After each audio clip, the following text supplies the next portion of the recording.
elevated tee of the 9th. If you've got your money on Thomas Bjorn, it's not been a hole that Thomas Bjorn has enjoyed. He's taken 9. Back with Laycock now. Playing with Appleby. He's seen him drop a shot.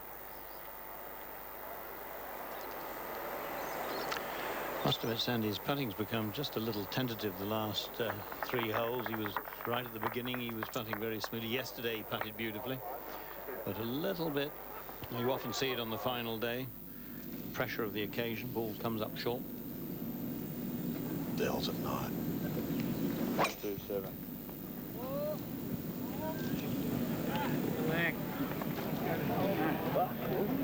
Ooh. Confused in the clothes.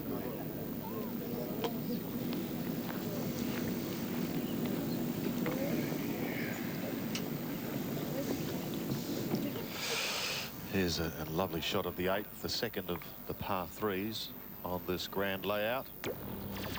And gee, to this green you've got to be a deadly accurate shooter. Let's have a closer look at it, Bruce. Yes, the first thing to think is there's a drop of about 20 feet from the tee down to the green. And so the green itself looks smaller. It's also made to look smaller by the 3 big bunkers on the 3 points there. And really when the pin's at the back, it's a bit of an area that you want to avoid. The best play is to the front half of the green and then try and get down into. Mind you, with the softer conditions, we've seen 1 or 2 players go right to the back close to the pin. And it feeds down from both sets of bunkers, and if you're in either of those bunkers, usually you've got the devil's own job to get the ball close. Wonderful looking hole, very natural setting. As I say, you're always looking down on it from the tee.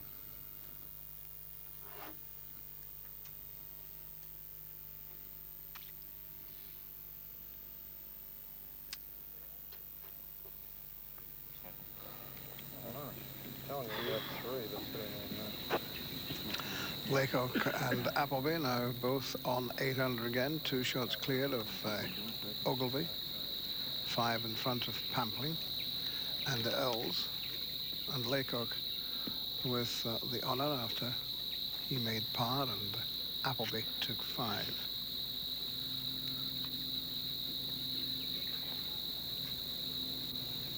Hold him up, Scotty. Oh, Marshall. It's all right. We'll just wait. We'll just wait a sec. Oh, I didn't know if we were going to let him keep going or not. Like bloody cattle. The rural side of Stuart Appleby coming out there. Just waiting for the crowd to clear here. But now the impending tough holes have arrived for this group. Really need to start playing impeccable golf. Really need to hit some good shots, which they're doing. They're playing beautiful golf.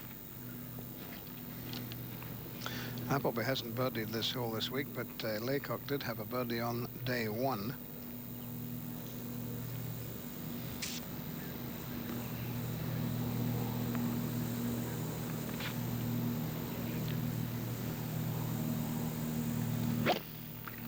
He's gone with 8 iron. He's not hit it good. It's going right. This is in trouble. Right-hand trap if he's lucky. Straight into the trap. But it's rolled back into the bottom area of the trap. And a chance for Appleby, if he can hit the green, perhaps to edge ahead again. Yes, a little encouragement for him there. I think you're looking at a tee that will be rested for a few months, this back tee. I think the members will be playing forward a bit because either that or they've got to relay it. It's the trouble with short holes and their tees. It's almost like match play, this, and if it was match play, Laycock won the first hole, Appleby squared at the 3rd. Appleby went 1 up at the 5th, and Laycock squared at the 7th. But beware Jeff Ogilvy, who's now moved within 2.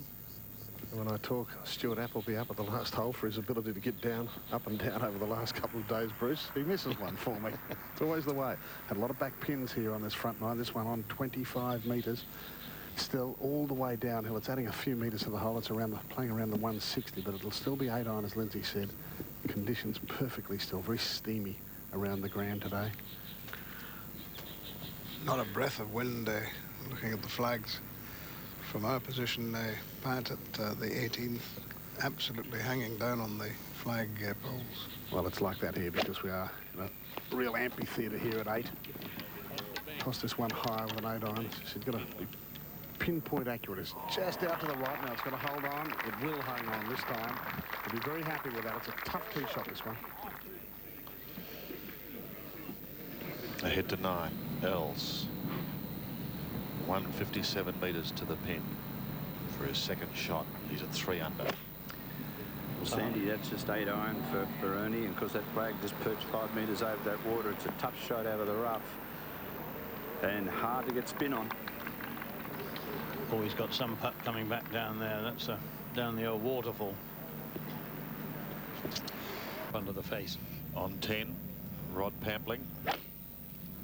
It's tailing up the right-hand side of the fairway, just drawing it back into the middle. It's been a very frustrating front 9 for Rod Pampling. Plenty of birdie opportunities. Hasn't been able to get the putter on side. Really could be 2 or 3 shots further into the red. Back at 8, Laycock has a difficult bunker shot coming up in his battle with Appleby. Just thinking too of Ogilvy, whom we've just seen at the 9th. Out in 42 yesterday, but going so much better today. But let's stick with Laycock here. He's not been too good from sand, getting up and down twice out of 8 times, according to those statistics. It's much harder than your average American course or European tour course. Hard greens, small targets.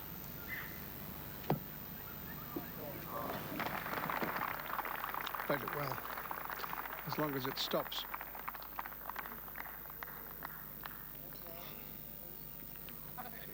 I tell you, this is one putt that you're going to enjoy seeing. It's Ernie Els from the back of the 9th green. Longest putt this week, I would think. I think I'd say get down in 2 for a par rather than a birdie putt.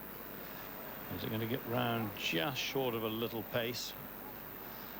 And although that looks pretty good, that's probably 6-7 feet short. Back at 8. Stuart Appleby and Scott Laycock. Appleby to fire. If Appleby could hold this and make 2, Laycock will find the hole that a little bit smaller. 2-shot swing. It's intriguing, isn't it, on this final day? Much fairer day for the players.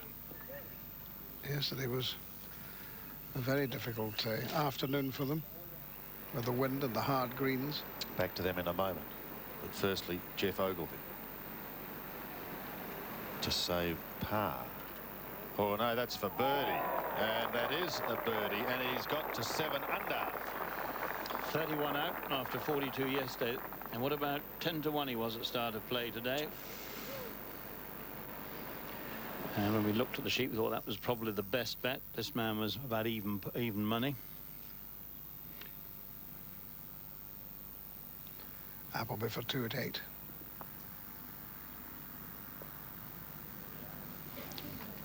He too fooled by the line. Ernie Els didn't get the line correctly either. So only a par for Appleby once he's tapped it in.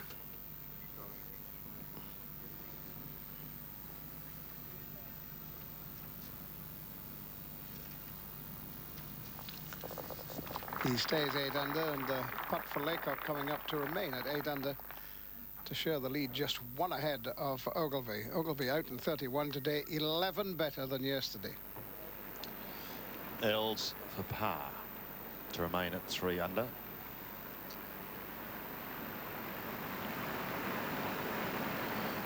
And he does, but he's getting to the stage now where he needs birdies badly, because players like Ogilvy are challenging. Geoff had a great week last week, and he's carried it here to the Grand this week. Laycock now for par.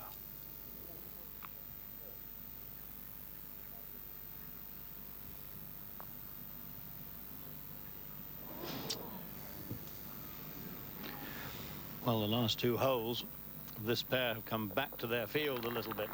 Appleby 8 under, Laycock 7 under. So just a chink in the armour there, but not so for Geoff Ogilvy, who is making a bold move now and closing the gap. And here once again is this birdie putt from Ogilvy.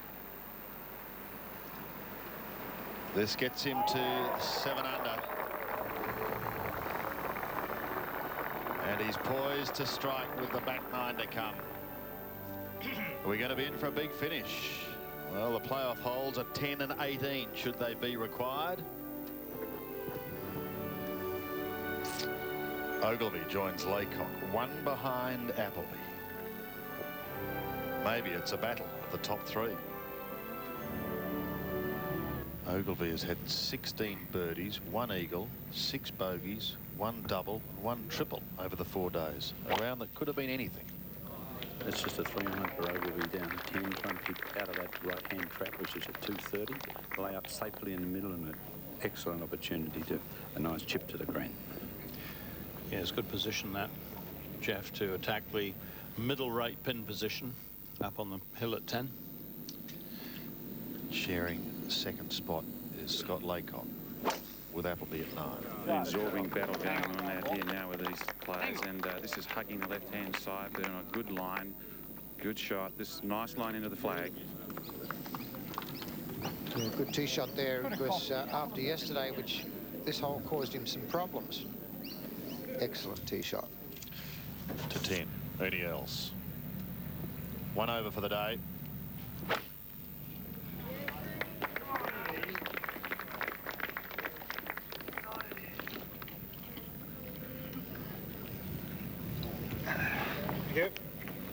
Just been outside for a short break, and it's very steamy outside, Sandy. Very hot and humid. Rain looks to be staying away for the moment as we go to Peter on a second shot from the right-hand rough at 11. This is a tough shot from there. Nightmare hole for him too in the past.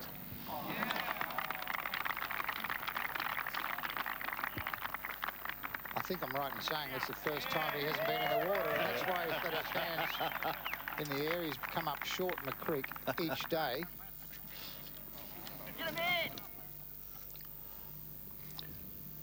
Robert Allenby, a winner last week. Back-to-back PGA Championships, a former Australian Open winner. Good final few holes, Andy. A round of 70. He finishes at 3 over, but it's been a somewhat frustrating week for him. Congratulates his good mate, Brett Ogle. Perfect. Good shot from our high camera there. They're the 2 fairway bunkers which lurk down the left-hand side. And as Lindsay said, perfect position to attack this flag, which today is 5 metres on and 10 for the left, from the left. So you don't want to go left, so that if you were here, you want to err to the right of the flag. The other thing to keep into consideration here, it's only 5 on here, Jack. He's got to get this right back to the flag. Don't mess around with the front of the green. 7 iron from 142. Got it on a good line. How is it for length now? Beautiful shot. Great shot.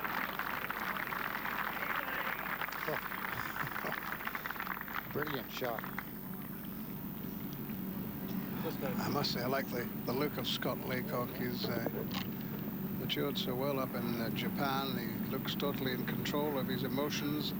He's happy with his game. And down there, Appleby, Pineapple Head, showing us just what is left for Appleby here, coming in over the water at the 9th. 134 with an 8-iron, and as Lindsay said, don't tickle around short. This one looks right in close too. Oh, look at this. 2 fantastic shots. 134 metres and about 10 centimetres. Just a little astray, wasn't it? Anything you can do, I can do better.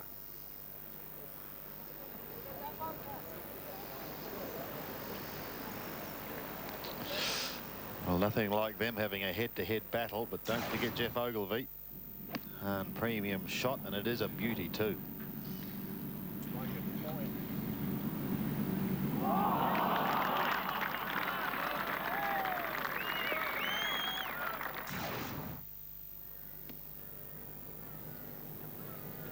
From the 9th, up ahead to the 10th.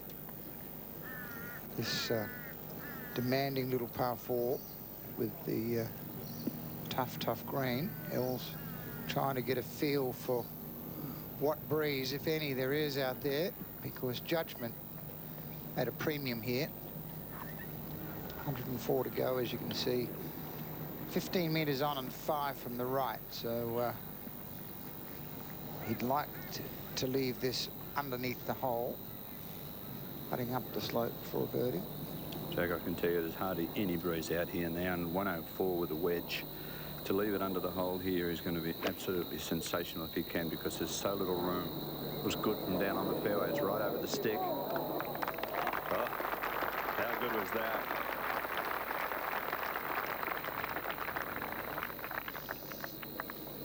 Rather spun the wrong way then.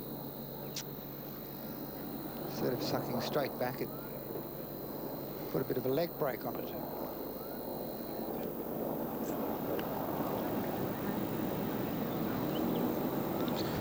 Ogilvy next to go.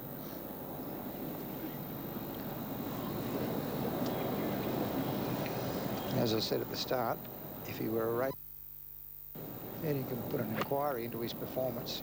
Well, 42 yesterday and 31 today. Sorry, Jeff. It's all right, Jack. I was just saying he's the mover of the moment, and once again, he's put this into the heart of the green, and a nice upfield opportunity for 3.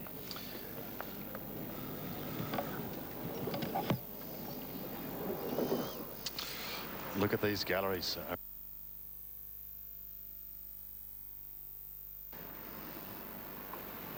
Just on 30,000 fans coming through the ground in the first 3 days, and that's good news. Excellent crowds again today. Are they going to see this man win his first national title?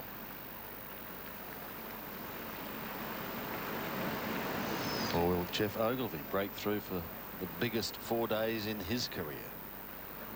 Or Scott Laycock? It's going to be a memorable finish for all 3. So remember, Appleby in front by 1. Both of them in tight here for birdies.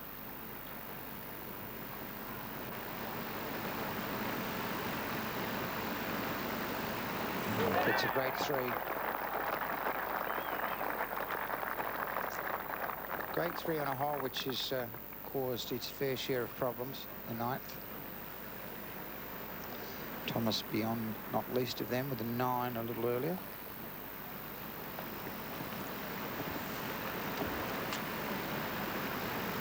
Great shot, isn't it?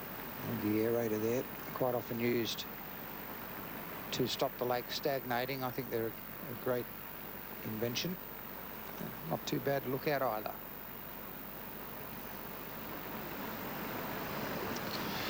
Laycock to go 8 under, to stay in touch. And he does.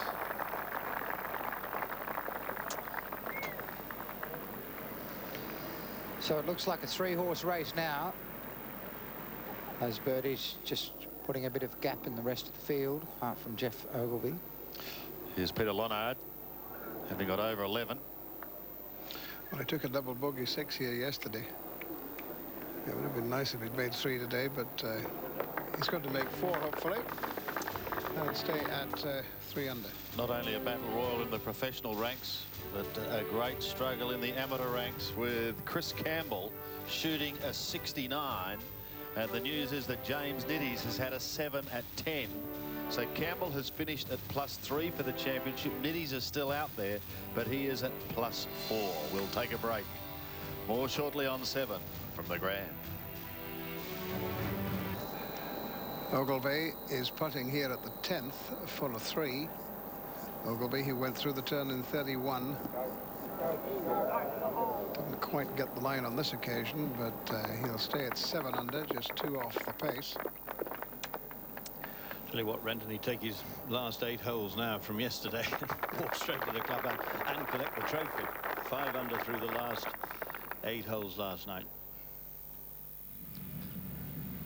Back up on the tee, Appleby.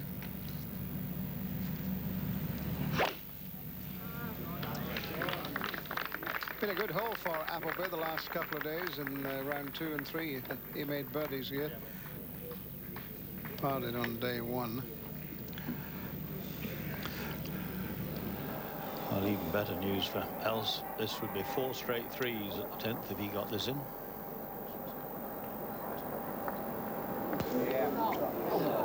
And I think you saw Ogilvy's ball was going to sign his calculations, and well, confirmation it's just not been his day. It's getting harder and harder as time goes on. No birdies yet today for any else, just the one bogey. Scott Laycock, this has been a good hole for Scott Laycock. He's had a birdie and an eagle. Remember, he had a 2 on day 2.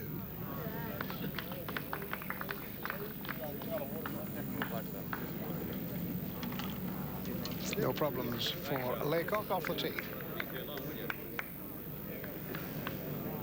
Well, they say it all starts, Jack, with 9 to play, and it's going to be a tough finish, isn't it, with 10, 11, 12, 16, of course, as well. But let's have a look at some of the holes to watch on the back 9 here at the Grand. And we'll move ahead firstly to the 11th, where you are on the tee, and it's a blind tee shot. Yeah, blind tee shot, and the big trap on the right.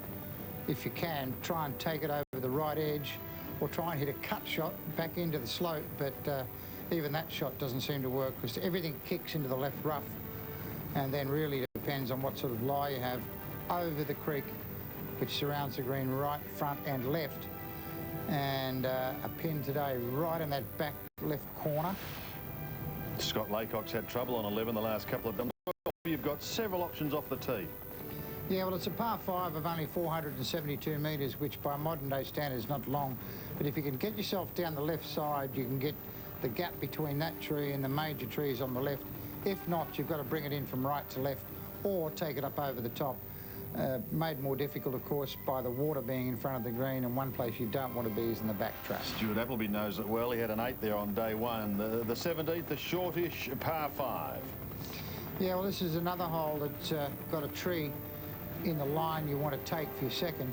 If you can get the ball down into this area somewhere, you can certainly reach the green with a 3, 4, 5 iron. But that tree there that I'm talking about in the middle of the fairway, that adds to the complications of the second shot.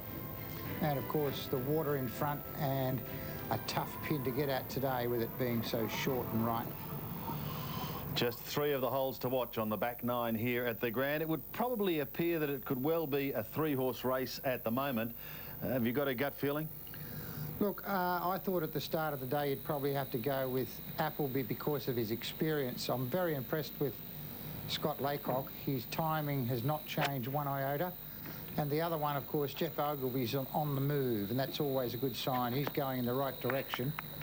And we see Rod Pampling's ball, as we've seen many times this week, rock hard that green and whistling over into the back trap, probably mostly because of coming from the rough on the right. Well, here are the galleries and Stuart Appleby on 10.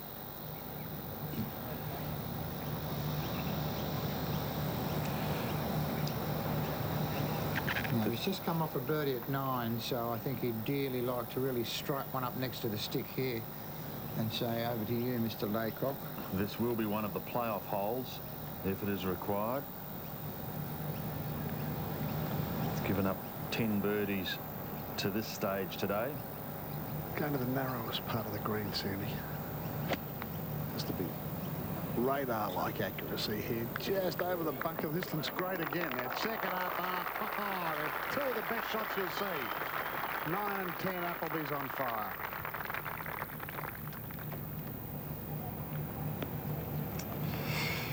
James Nitties, who's had his problems on 10, but here he is at 11. Yeah, this looks very good, going just right of the flag. If you can hold the green, this is looking very good. It's going to finish up about pin high, give himself a very good chance of making a 3 here. Yeah, that 7 at 10 didn't do him any good. No. And his fellow amateur Chris Campbell finished with a 69 today. That was a great effort. Good week for him. Now Scott Laycock.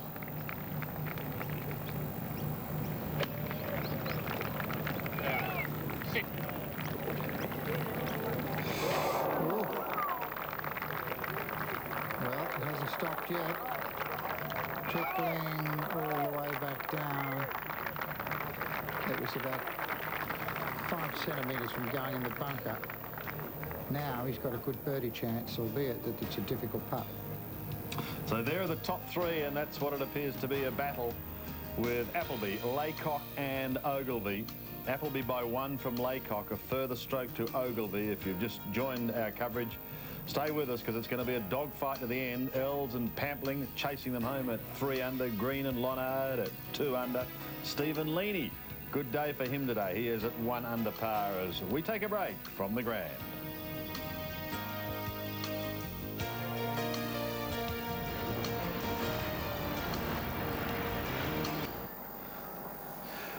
Appleby birdied 9. Can he birdie 10? Oh, wasn't going anywhere else, was it? And Appleby moves to 10 under par and takes a 2-shot lead over Laycock, a 3-shot advantage over Ogilvy. James Nitties, this is up on the 11th green, just taken 7, 2 glorious shots in here at 11. And the moment he stood up, you knew he hadn't timed that putt. And he's now, as I say, 1 behind the other amateur who's already in the clubhouse with his 69, Chris Campbell. Battle for the amateur medal and a battle too for the Stonehaven Cup. Laycock at 10. Yes, to narrow the gap once more.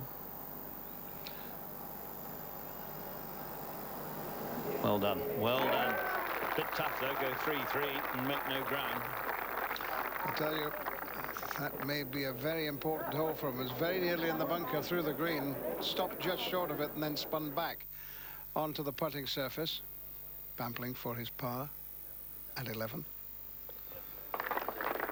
And he stays 3 under, but he's now 7 shots off the pace being set by Appleby. Well, back down the fairway, or more precisely in the right-hand rough. 50 odd front. It's like 73 front now. That's Mark, his caddy, who used to caddy. The fairway at the pitch, 165 is going to jump at least. Used to caddy for Jesper Parnevik. And Ogilvy, and amid all the catastrophes that have gone on here, he's had 3 fours. And he's that close, reasonable line. He's got to go for it. Always inclined to pull the ball when the ball's above your feet. Pull it to the left. Well, Bruce, I'm sure he'd like to make it 4 fours out of there, out of that rough with 173 with a 6-iron. Pretty way over the back. It flew on him. But from the looks of it, first looks there, Jeff, not too bad. It landed among the gallery. It hasn't hopped on into the bushes. And he's got a, well, he's got a sort of chip and run, something like that back. He can go between the 2 bunkers. It's not too bad, Jeff. You probably can't see it. Any else? Same hole. Well, Ernie with 144 to the green. He's bogeyed it twice out of the first 3 days here. Out of the left rough once again. Very hard to hold the ball coming out of that rough. Great shot. Will it hold? Will it hold? Running, running, running. Hold it. Good. Well, someone wants him to win.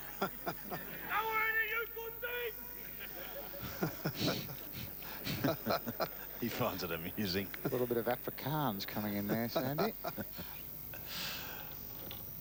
Well, while these two are preparing to challenge the 11th, Jack, take us for a journey over it. Yeah, well, this has been the preeminent hole all week. The hole that's really caused the players problems because of the, well, largely because of the camber on the fairway. This trap very much in play. That's just about your line over the left edge of that bunker. And then you've got to hopefully get a favourable bounce. You can see here, everything that lands on the fairway kicks into the left-hand rough. And then, of course, you can't spin the ball to a rock-hard green with water in front and to each side. So it's a very demanding hole, even though with the big hitters here only going in with wedges, they still haven't been able to stop the ball.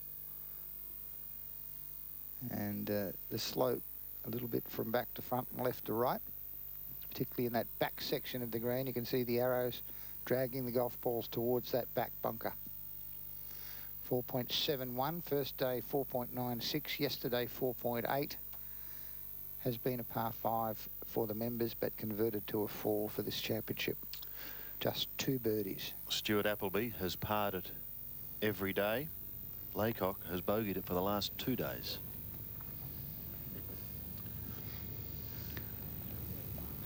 Saw a letter yesterday from a viewer who claimed they're all playing this the wrong way. You have to hit a big cut into the right to left slope. Well, I can inform that gentleman that all those tactics have been tried and you still go in the left rough. I could probably do it, Jack. Yeah, with your gay fade, Patrick. 240 to fly the trap on the right. I don't think you'd have enough room on the left, though, with that big tree there. This one is splitting the fairway, but watch the reaction once it gets down through the chute. Now watch it kick away to the left, and all you've got to do is hope that you lie nicely. Oh, it's sat down a little, hasn't it? Well, the good thing is he's got virtually right down the bottom. He's only going to have a wedge for his second, albeit out of the rough. The complication then, Bruce, is the players aren't sure whether the ball's going to fly from the rough or come out soft, and that's why we've seen so many players dunk the ball in the creek. Probably the better play, if you were to whir into the back trap, you can still get 5, but in that creek, 6s become preeminent. This is now the right-hand half of the fairway and drawing back in. It'll run down through this chute again. This could end up okay, actually, if it gets the right break, but it's starting to head left now, and it'll be very interesting to see where it finishes. Running down, running down. Well, that's what we were talking about. Guess what? Left rough. Couldn't hit that any better. Geoff Ogilvy. Oh, Sandy's played a stunning shot. He had to fly that all the way to the edge of the green. It was rough ground. There was a little mound at the very back there. So couldn't ask for better. Chance for him to salvage par. Appleby a leader by 1 from Laycock. Some other completed scores. The best rounds of the day have been from Anthony Gilligan, a 68, Stuart Bouvier, 69, Chris Campbell, a 69, and Craig Jones, also a 4th round 69. Now Rod Pampling at the 12th, the par 5. Good tee shot required. There's been a bit of a weight on the 12th tee here, Jack, but this is a very solid tee shot hanging down the left side of the fairway. This should end up somewhere near the middle of the fairway. It's just been that sort of day for Rod Pampling. Hasn't been able to get the putter going.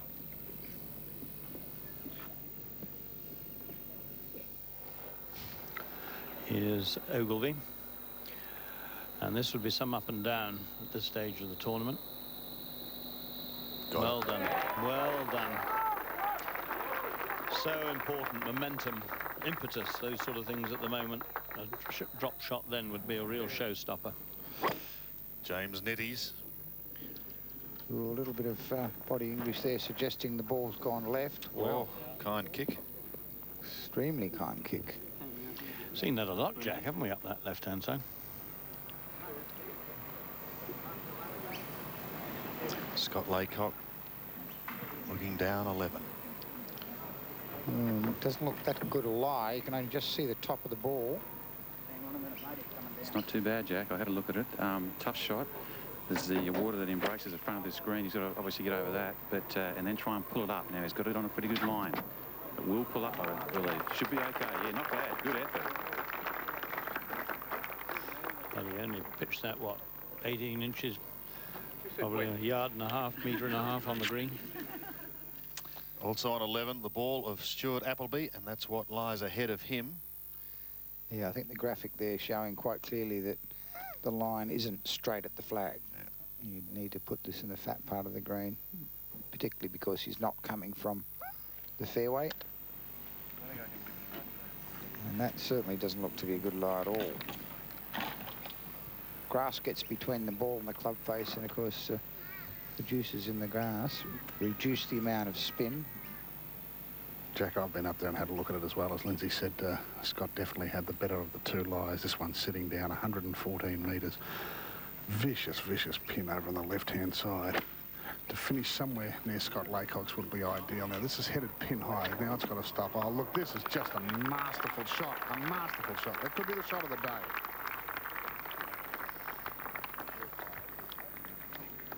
Pat liked it. I suspect Appleby did too. I'm sure he did.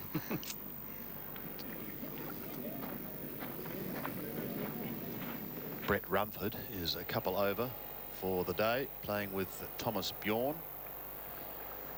An eagle attempt at 12 to get him back to even par.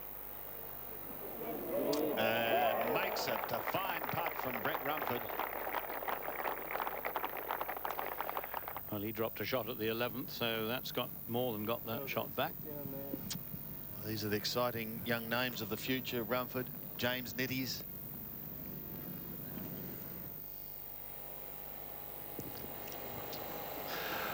Well, we heard of all the problems of Thomas Bjorn. 9 at the 9th, 5 at the 10th. And he's followed that, believe it or not, with 2 threes. 3 at 11 and 3 at 12. Well, that's almost righted his ship. Still a little low in the water, but he certainly feels better about things than he did 45 minutes ago. A couple over for the day. James Nitties with not a very good tee shot, got no option but to lay up out to the right-hand side of those trees. He's just knocked it down the right, a little bit further right than he would have liked. Interesting sidebar, Jack, which I'm sure you'd be interested about since he's a Newcastle boy. He has the word corn written on his ball in very big letters, and earlier on he had the word tool written on his ball. So he's obviously a heavy metal rocker from way back. The ancients in the commentary box are not able to comment on that. Glad you're able to keep us informed of that.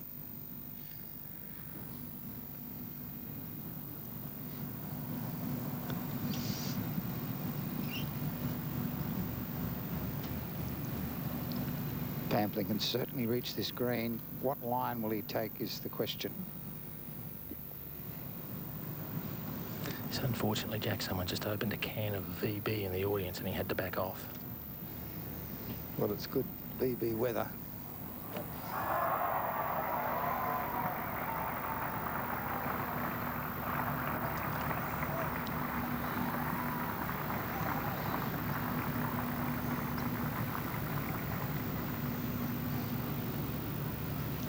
Oh, well, he can go left of the tree. You'll need to cut it a little bit.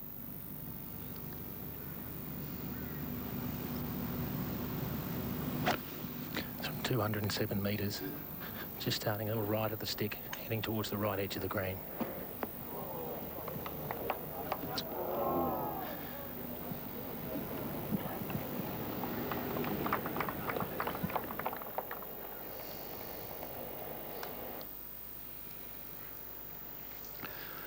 Well, that's the water moccasin eye view of what's going on up here.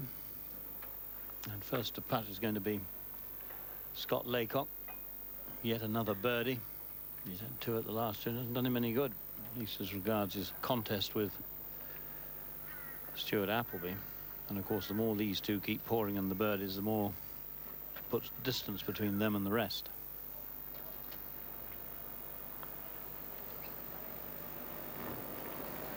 Three in a row. 3 in a row. Back with a share of the lead at 10 under par. Gee, that's a big 3 on that hole.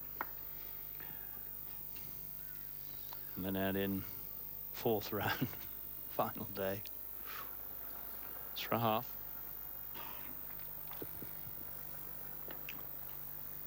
It's funny, you almost think they're slipstreaming one another now, Jack.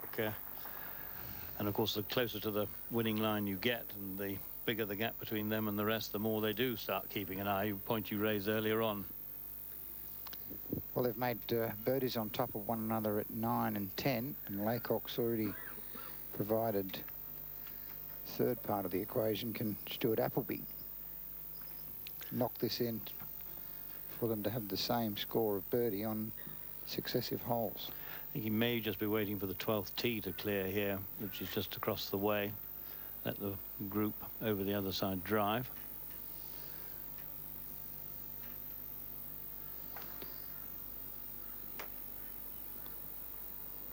It's a stare of full-on concentration. He had a pretty solid year in America. Played in 28 events. Missed the cut in only 6. Pretty good effort. And 4 top 10 finishes. But still looking for his first win of the year.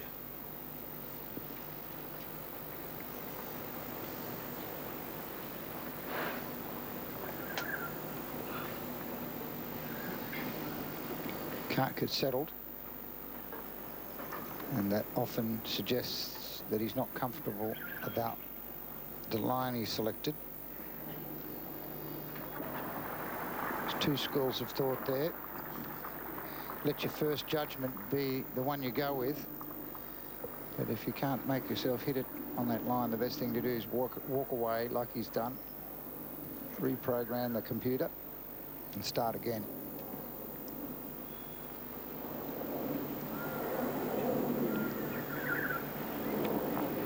He's got it. He's got it. This is some head-to-head battle. Anything you can do, I can do better. Well, it was Laycock who said, OK, over to you. And Stuart Appleby has responded in the way he knows best. He again leads by 1. Now Jeff Ogilvy with tremendous length. It's a good tee shot here. You're right, Jack. He does need a good one here to set up the birdie, and he's rifled it all day up the tees, apart from 1 or 2, and this is no exception, right in the heart.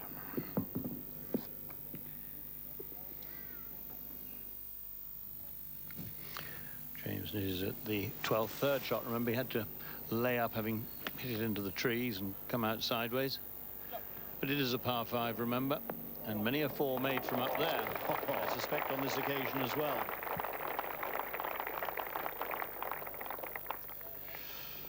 Moving ahead to 18, and I think many people thought Craig Parry may challenge this week, a course that could suit him. Done pretty well today. He's 4 under for the day. So he will have that tap in for a round of 67. 31 out was the secret of that. Through the front 9.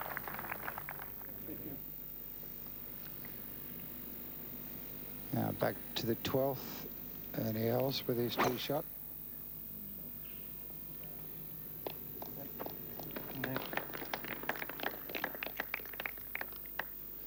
Probably a little more right than he would have wanted, but safely on the short grass.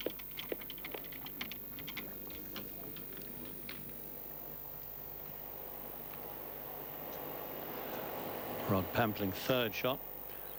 And I think a lot of professionals would think that that was the harder shot of the 2 compared to his, but it might go in the hole.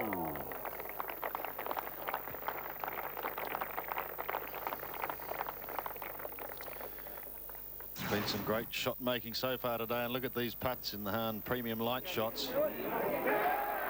First of all, Scott Laycock. That took him to 10 under, so then it was up to Appleby to sneak away again by 1, and he was able to do it. Appleby holding his lead outright at 11 under par. Great battle, isn't it? As these two go head-to-head. As we said, Craig Parry finished with a 67 today.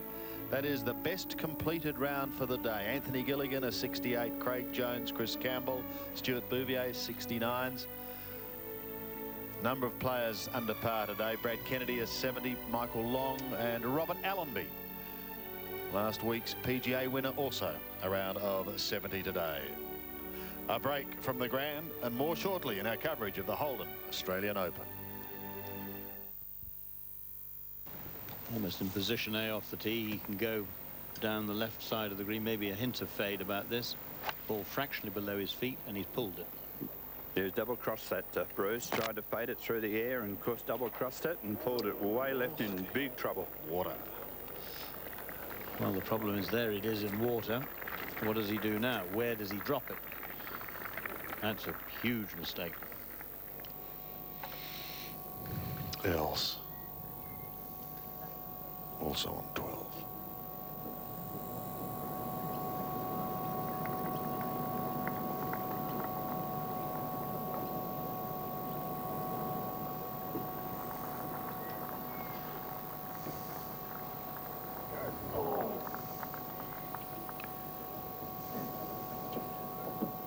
No such problems for Ernie as it just meanders slowly towards the pin.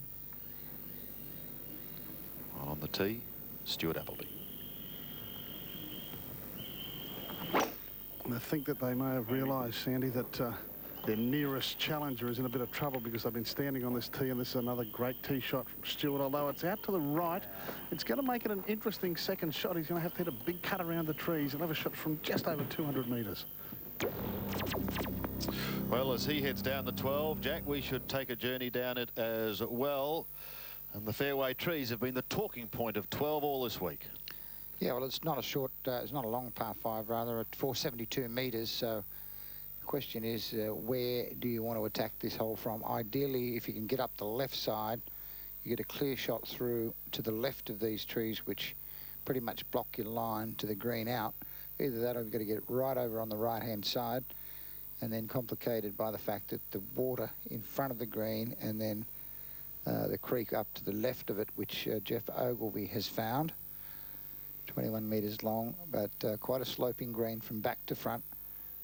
And the pin today, I can tell you, cut 15 on and in the centre of the green. So I would expect that this hole today, under the calm conditions, you really should make birdie.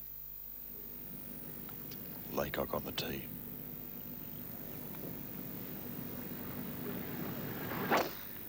Two wonderful birdies in the last hole. They're showing their class on the field here now. This is a beautiful drive.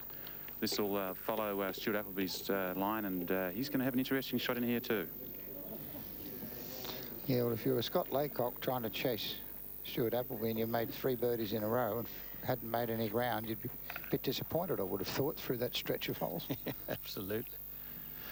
We'll go forward to the 13th, James Nitties, who's trying to make up a shot or two to catch Chris Campbell, who's in the clubhouse for the amateur prize. And it's a bit of an ask. These closing holes, there's only really the 17th that's a birdie opportunity, the last par 5.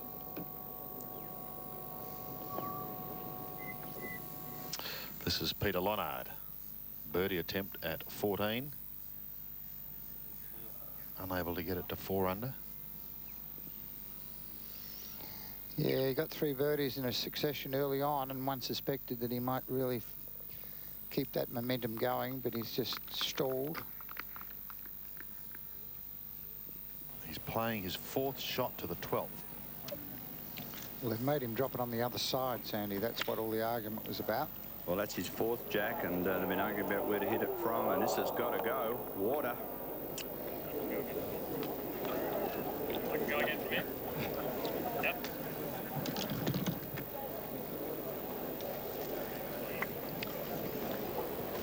Well, he's just got to take his time here now.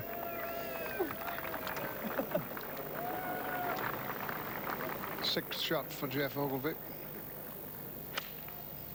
Well, now he's reloading again and needs to hit this another 10 metres further. Right at the stick, and good shot.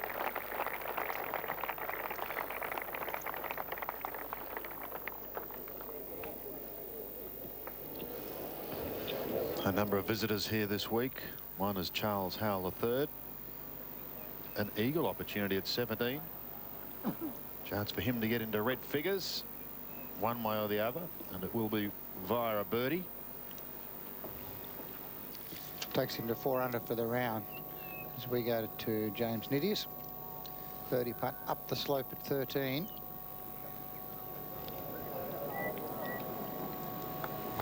Just not enough porridge. Jack, the best round of the day has come from the Victorian lefty Richard Green. Shot a 66. Terrific finish. Good to see the lefty back in form. Peter Lonard second to the 50th. Lonard is currently at 3 under. Tied with Ernie Els.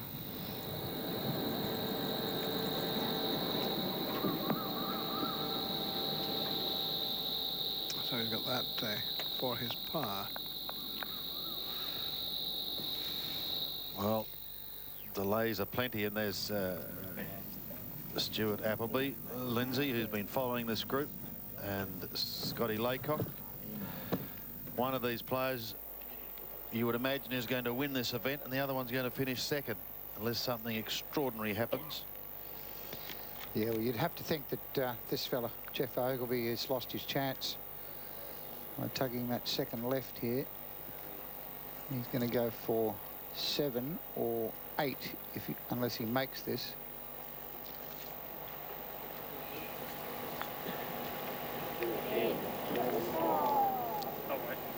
Well, and just thinking about the two fellas down the fairway, they've both just come off a succession of birdies, and then right at a crucial stage in this championship, I wonder who will be best at putting that out of their mind and getting their concentration back, if you like. Point is, when you get on a roll like that, inevitably you want to keep going. You don't want to stop. In the meantime, Ernie Els to improve his position, but he's had no luck at all with the putter today. Maybe this time. How many putts has he hit like that? That have just hung on the lip or stayed out there or broke too much. Well, it's a birdie and he does get it to 4 under. And that's his first birdie of the day.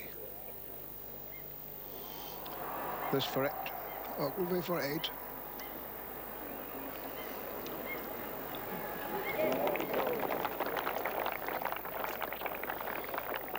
And there goes his chance of winning his first national title.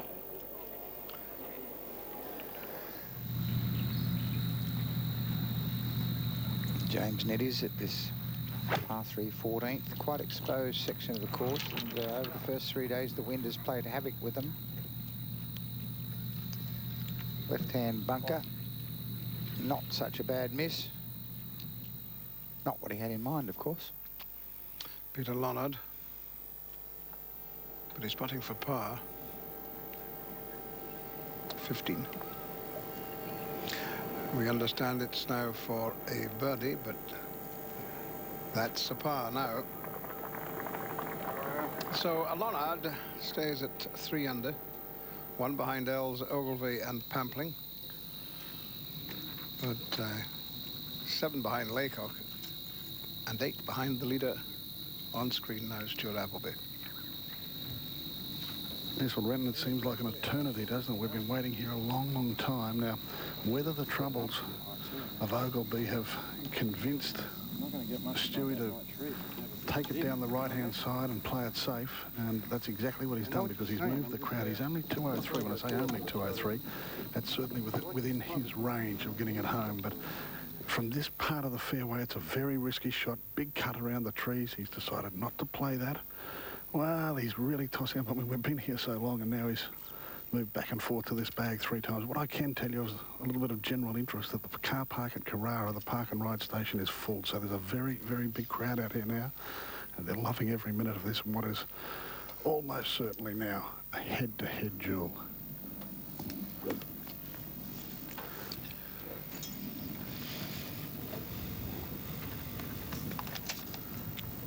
Well, surely he's got to go right up the tree here, because to take it down that gap that we spoke about, he'd have to cut it a long way and run the risk of the Jeff Ogilvy type shot. So I reckon he's going to hit this high with a draw.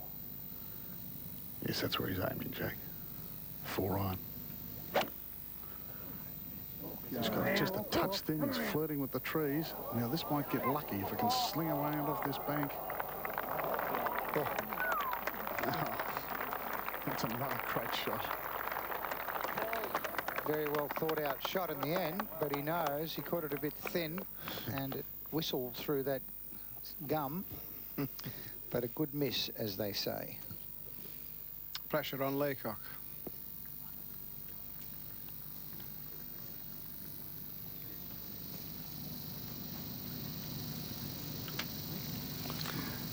He's going through the gap. Yes, and as we go down to the wire, these shots become more and more pivotal. And, uh-oh, just hang on 1 minute.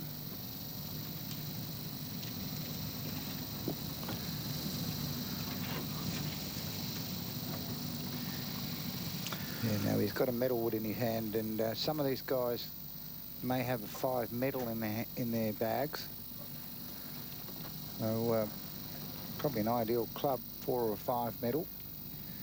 Bring it in high with a fade, and of course what he doesn't want to do is double cross it like Jeff Ogilvy did.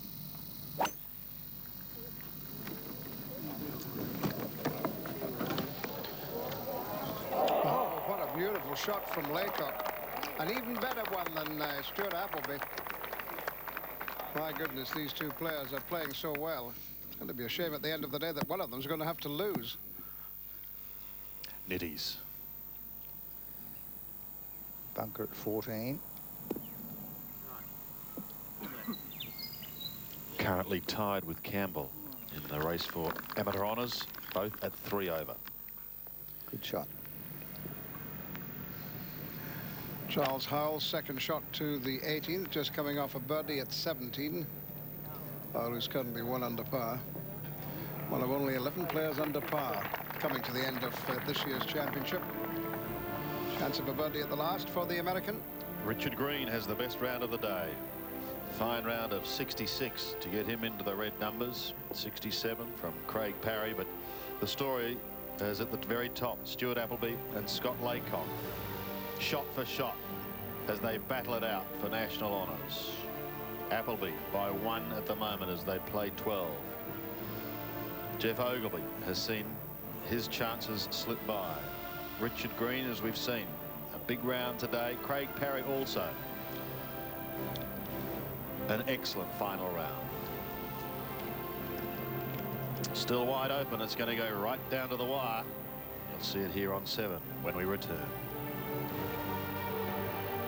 That you can probably put in your little black book for future reference. Big wraps on him. Now a big putt here for Scott Laycock. This putt for an eagle 3 after that wonderful second shot across the water. And oh, it had to go left and die in the hole, and it just moved a hair to the right, making it miss. 4 birdies in a row, however, for Laycock, who in his last 10 appearances in Japan this summer, or this year anyway, missed 1 cut, but was never worse than 16th in any of the other 9. Yeah, Mr. Consistency, and that's by looking at his golf swing, you can see why. Doesn't make too many bad mistakes. Very sound technique and a good putter.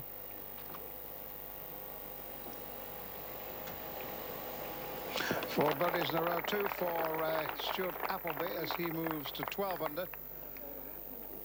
He's 12 under, Laycock 11 under as they go to the 13th.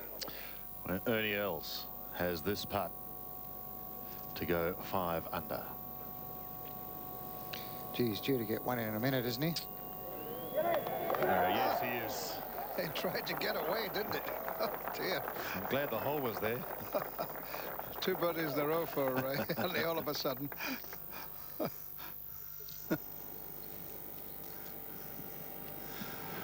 James Nitties is 1 behind Chris Campbell in the amateur battle at the present moment.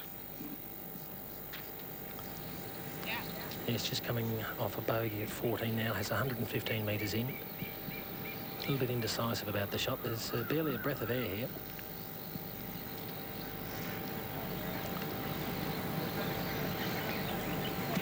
Pin 17 on and 5 from the left, so he's in a perfect position to go at the stick, but won't be able to see the bottom of the flag because of the lips of those bunkers up ahead. Started a little left of the stick. But that's a very solid shot in here. Good opportunity for a birdie.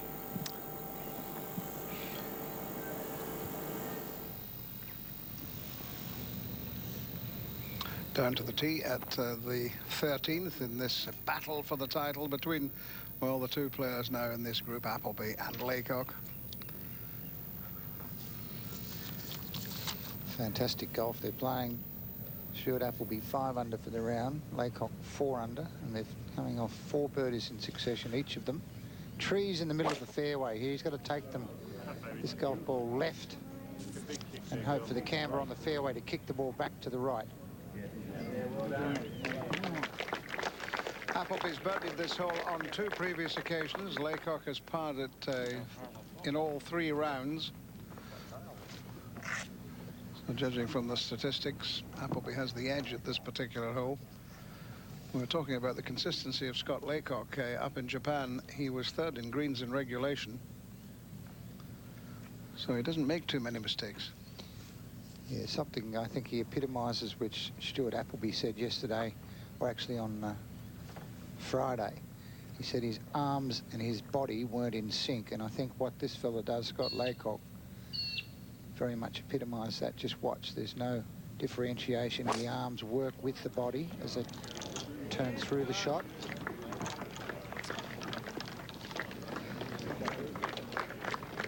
And that may be just a little bit tight with those 4 trees there, which feature the middle of the fairway.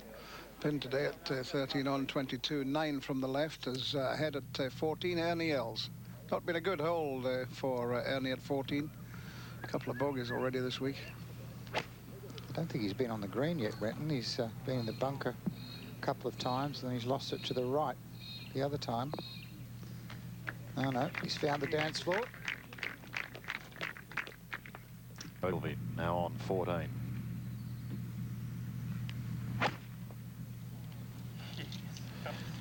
He does not look happy. I think the problem here, Sandy, is it's between clubs this hole for most of these guys. It's not a 6-iron, but 7-iron. You've got to jump all over it to get it there. Peter Lonard, birdie opportunity here at 16. This to go 4 under. He's hoping for a big finish. He had a big start today with birdies on the first 3 holes, but then his round stalled. Maybe he can kickstart it at the end.